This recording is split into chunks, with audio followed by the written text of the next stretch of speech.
Sa ngalan ng aking may bahay, ay aming iginagawad ang basbas sa pag-iisang dibdib ni na Meryl at Jeremy.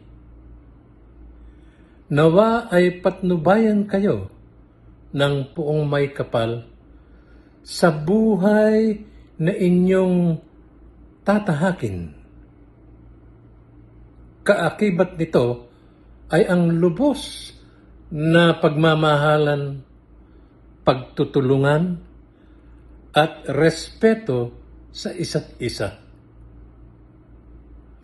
Ang susi ng matagumpay na pagsasama ay ang lubos na pagtitiwala sa isa't isa.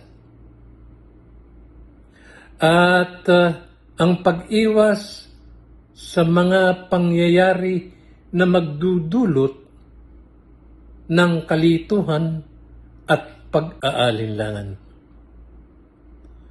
Upang matupad ang mga ito, marapat na ilapit ang inyong mga puso sa Panginoong Diyos.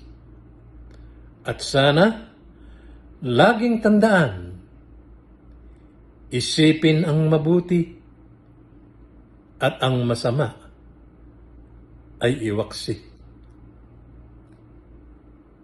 Hello everyone! Hi! We hope you're having a good time sa kasal ni Kuya and ni Jeremy. And we're here to give our message. Ako muna. Ang masasabi ko lang, sundin nyo lang si Pastor Daddy at magsasama kayo ng matagal.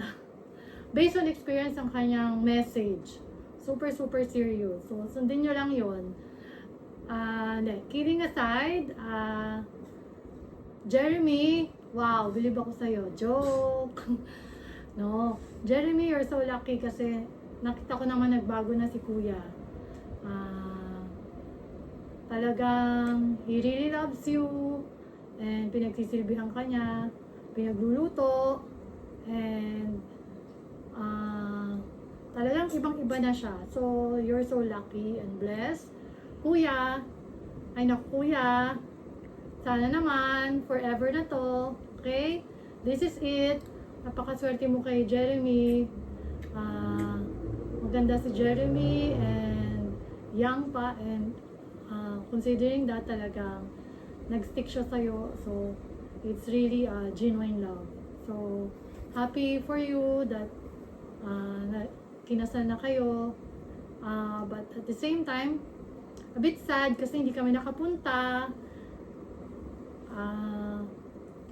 Sayang, hindi namin na-witness ang inyong pag-isang dibdib.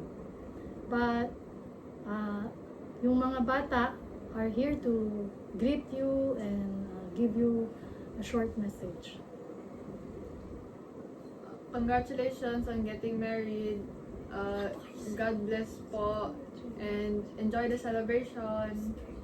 God bless po, last long, and I hope that you guys will treat each other well, and also your children, I hope that they'll grow up to be very smart and mature po. Congratulations and best Wishes. Ninong, Meryl, and Tita Ninang, Jeremy. Ay, not yet. Okay. Enjoy lang kayo dyan. Sa lahat ng bisita, thank you for attending Kuya's wedding. And again, Kuya and Jeremy, congrats and best wishes. Have fun. Bye-bye! Oh, yo, buddy! Jeremy, congrats sa inyo. Best wishes! Yun lang. At least, nabati namin kayo kahit na sobrang busy. No, busy kami, buddy. Naglilibot lang kami. Pero at least, nabati namin kayo, di ba? Congrats sa inyo, ha? At sana magkita-kita ulit tayo.